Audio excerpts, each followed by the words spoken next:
Turbo. Naka-on na? Naka-on na? Oo, yan na po. Diretso na kayo. Hi, good morning mga Lods. Ito po yung iniinom ko ngayon na na-discover ko. Bago ako uminom nito, ang blood sugar ko ay 8.8. Ngayon nagpatingin ako tapos isang ganito lang ang ininom ko.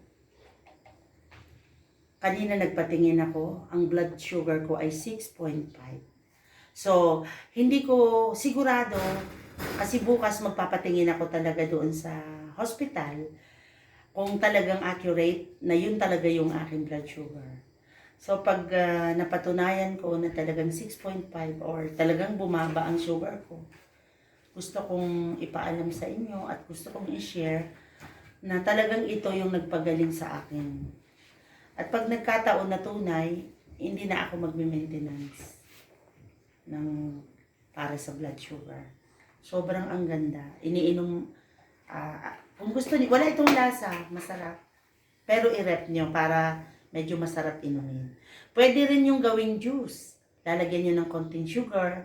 Pwede rin, pero pwede rin water na lang. Ito na yung pinaka-water ko. So, sana makatulong. Medyo marami ang nakuha ko. Dapat pala hindi sobrang marami. Yan, ilalagay ko ito, i-rep ko. Para, ang magiging labas nito, nagiging, parang green, violet. Ang iinumin ninyo. Wala siyang lasa. Sobrang ang ganda. Tapos ipakikita ko kung nasaan yung tinanim ko. Yan, wait lang. Yan, ito yun. Ito ang puno. Yan. Itinanim ko yan. Kaso nga, nakuha ko na yung mga bulaklak niya. Yan lang siya guys. Itinuro ito sa akin nung kaibigan ko. Dito sa Camellia. Nasabi niya, talagang gamot daw yan. Ang ganda.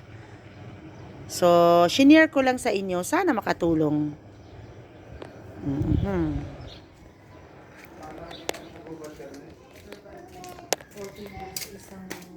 Okay. Mas tawa.